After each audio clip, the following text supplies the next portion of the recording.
movie I was looking forward to, especially after seeing this director's film last year at South by Southwest, David Gordon Green's version of Joe.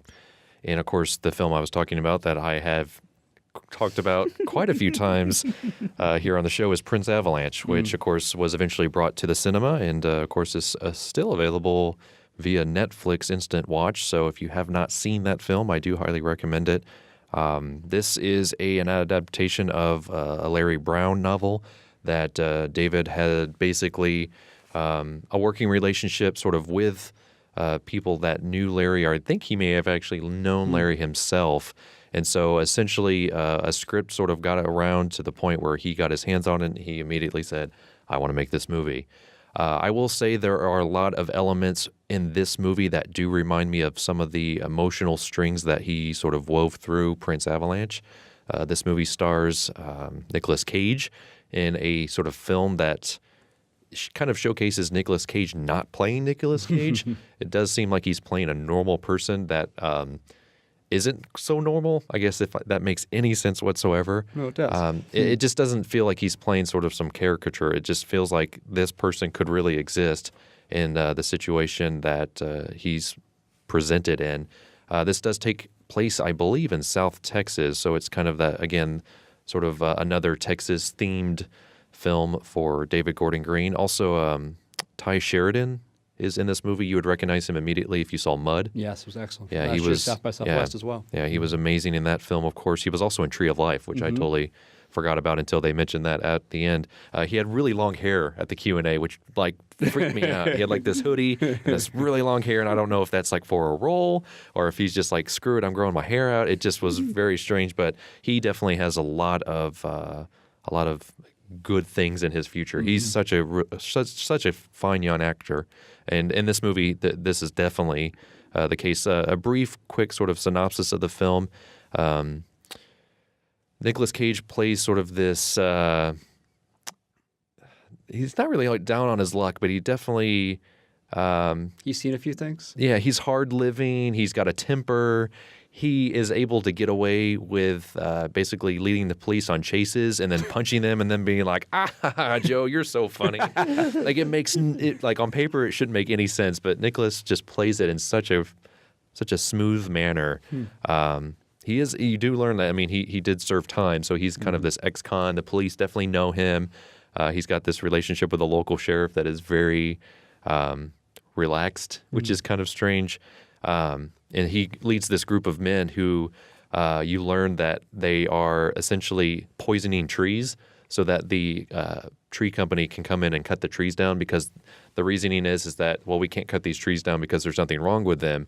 But if you poison the trees, we can then come in and cut the trees down. So it kind of plays almost like this other sort of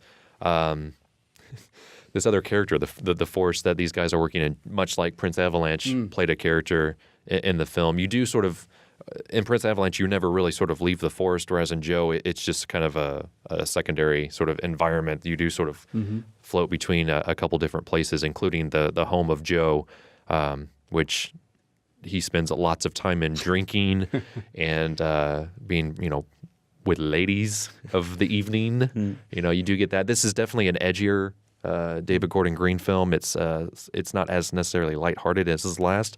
It is violent. We learned that Ty Sheridan's character is sort of a down on his luck kid whose father might as well just be homeless at this point. They might as well be homeless. They come into town and they sort of take over this abandoned house, and they don't have any food. The father is not able to work. The kid meets Joe on the work site, and Joe offers him a job sort of to see how it goes, and it pays him every Friday in cash. It's one of those scenarios. It's not, you're not going to get your W-2 at the end of the year. And so, the kid brings his dad on the job site. That does not go so smooth. Joe sort of ends up sort of protecting this kid, kind of sheltering him.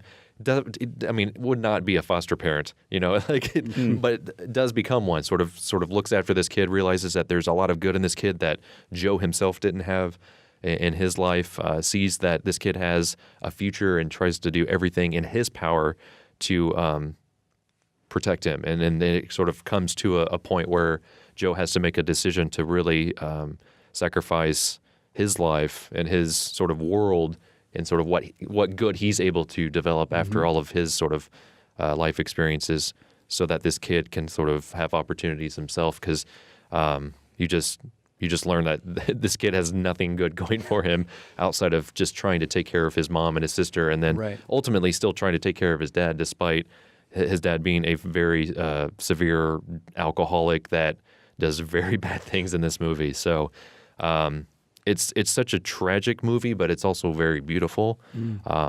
I would probably say, and this is coming out swinging maybe a little early, it's probably my favorite of the festival. And that's really hard to say because we saw some really, really good movies. Wow. And again, this is kind of the film that only one person got to see from the podcast. Yeah. And so it will be the one I champion. I definitely think it has a good opportunity to get an audience. I definitely hope it does come to the cinema based on the crowd that was at Prince Avalanche that I went and saw again. I'm looking forward to my next opportunity to seeing it. And again, just, David Gordon Green has such a strange list of movies that he's been in, our projects. Of course, he was he did Pineapple Express, which, you're kind of like scratching your head after listing all these other movies he's done. Eastbound and Down, he's been involved in that. So he's got all these comedies. But he's sort of, it seems very deliberate that he's trying to step back into his independent roots, much like Jon Favreau, did. And so a crowd pleaser. I think, this one got a pretty good long applause at the end.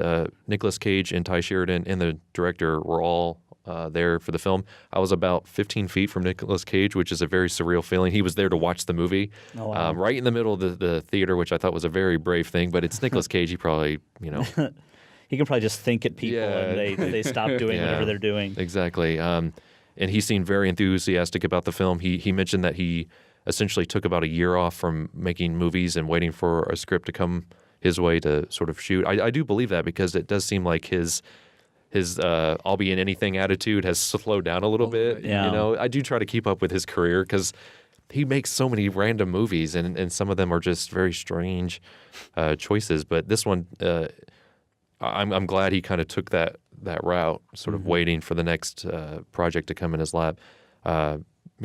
If you've seen Mud, it has kind of that feeling to it as well. So this, it feels familiar for Ty Sheridan, but this is a much more grown-up version of the character he plays in that film. So it just seems like, I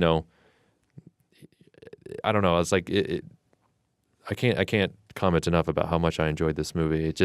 It was hard for me to go into it without high expectations because of how much I like Prince Avalanche, but it's a pretty good movie. Yeah. So excellent. Two thumbs up. I'm gonna go with that. So right on.